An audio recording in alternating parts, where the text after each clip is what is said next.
I don't chase my passion, and I don't think you should either. Chasing your passion is definitely something that our entire generation has just been told on repeat. Chase your passion, chase your passion, chase your dreams. But how practical is it really? And what even is passion? What defines what you're passionate about? Have you ever stopped and considered that maybe passion is something that you have the control to wield and create, as opposed to something that you just naturally have for a specific thing? I mean, really, seriously, think about it. How many of us go, well, I'm a boy, right? We're all passionate about a sport as we're growing up. I wanted to be a professional soccer player. But really, obviously, you wanted to be a professional soccer player because your role models were just these, you're watching sports growing up. So you see the guy, everyone's yelling his name. It's like, I want to be a soccer player. But were you born, like before you even set eyes on things, were you born with just this raging fire to be really good at soccer? You didn't know what soccer was. And if you grew up watching basketball, it would be, I'm passionate about basketball. If you grew up watching music, you or listening to music, you'd grow and say, oh, I'm passionate about music. Really though, you could build passion. You could become obsessed with something. It's just a choice that you have to make.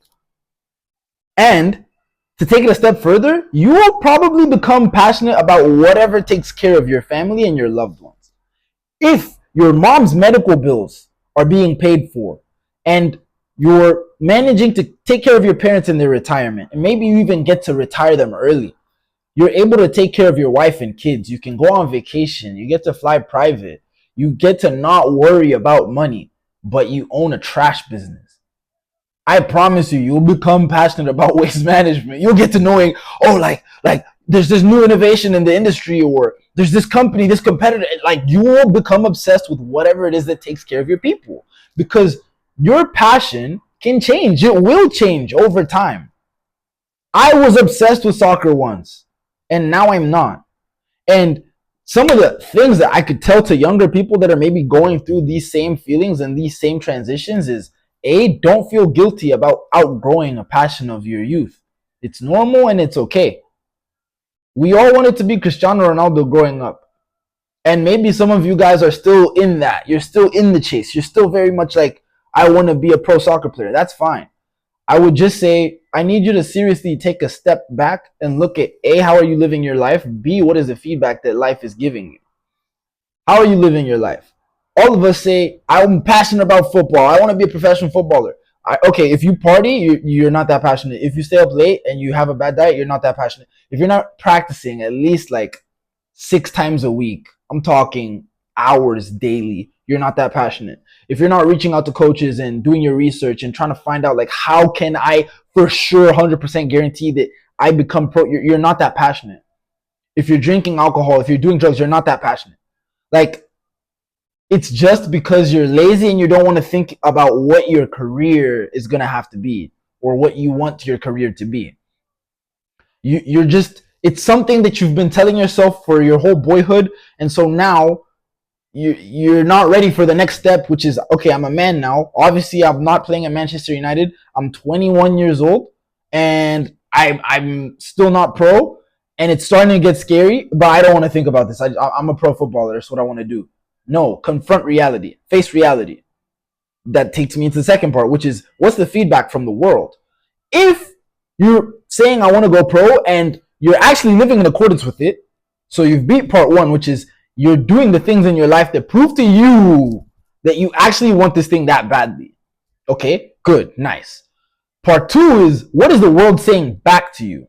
If you're passionate about soccer and you're living like you want to be a pro, but you're also not even a starter at your college and you're 21, 22, I hate to be the guy that tells you this, but maybe consider you're just not good enough. You're just not good enough. It's just not your thing. And that's okay. That's fine. There's other things. Really, all we want, you see, you can break these things down and find out what is it specifically about this thing that I wanted. Let's really think about it. Is it that you're obsessed with this ball and like the kits and just like no, it's the status, the money, the mating opportunities. These are the things that you're attracted to. Did you know that if you're a top lawyer making like $400,000 a year. You will fuck hot girls. You will fly private. You will make a lot of money, and you will have status. Also, if you're a lawyer, 90% of your industry is getting employment. How many people that play sports are employed on a livable wage? Like, seriously. I just need you to think about these things, because in real life, you have to pay bills. You have to take care of yourself. You have to pay your rent and have fuel in your car and food on your table. Like, you can't just be a boy and go, oh, I want to play soccer. Like, dude, what? You're 25. It's not worked out. Like, you need to switch up. You need to wake up and really deal with your life. Now you hear the Jamie Vardys and these people that, oh, they broke through the league when they're 29, and that's real. That's true. Some people, the just tenacious nature of their character is such that they're fine being a starving artist for decades and decades before they break into the industry. But you have to ask yourself if that is who you are and if you're willing to do that. I asked myself, am I willing to be that guy who's like 27, still hasn't made it, but is like still practicing hard as fuck, and like I'm really passionate about this, and I don't mind waiting until I'm 28 before I break through and start actually getting some money out of my desire for soccer? And the real answer was no, not at all. What the fuck? I don't love it that much. I don't care about this ball that much. Like, I want to be able to not depend on my dad and mom. I want to actually be able to retire them and take care of them. I want to be able to go on vacation, take care of a girl, have a dog, like, do stuff. And so one of the really great pieces of advice I got was from Dr. Scott Galloway, who teaches at NYU and is also like 100 millionaire. He said, you want to find stuff that you're naturally kind of good at, and you want to be in an industry that you think you can reach the top 10% of, where 90% of the people are employed. So let's break that down. Josh, highly verbal, loves to communicate, doesn't mind being at the center of attention. Professionally, what lines up with that? Oh, interesting. Sales. Charm, talking, like being outgoing, sales, marketing, business, you know? Hence, I'm a business major. And I know that I could reach the top of that field for sure. Top 10% for sure. Like, I might not be the single greatest marketer or salesperson, but I think I'd be up there for sure. And is that a formal industry where like 90% of people are employed? Yes. It's not like acting or sports or music to where most of you are starving. And like the very few of you that make it, like, get to make it big or whatever, but like most of you, the vast majority of you, are starving. And we have a tendency as people to overestimate how good we actually are at these things. Because if you pay attention to that second step, what the world is saying back to you, you'll quickly get a gauge of how good are you actually. I know you want to go pro, but like, are you even starting at your college? Are you even? I told myself, if I don't get a full ride scholarship or some sort of scholarship by the time I'm 21, I'm hanging up my boots because it's time to refocus my energy. That's exactly what I did. And I put in 100, and when it didn't work, I wasn't like guilty or sad or upset that I had to just move on to the next thing. It was very natural, it's very normal. I learned my lessons. I still love the game. I play for fun, but like, it's not my thing. It's not what I'm banking on feeding my kids with. This is serious shit. Life is real, dude. Like, I just need people to start thinking about this, because it actually breaks my heart when I'm talking to like a 24-year-old or a nigga my age, and he's still talking about going pro, and he's not A, living in alignment with it, B, just not good enough. I mean, no professional opportunities coming his way. There's no internships. I mean, no, sorry, not internships, scholarships. There's no signs from the world that his talent is actually really going to get him there.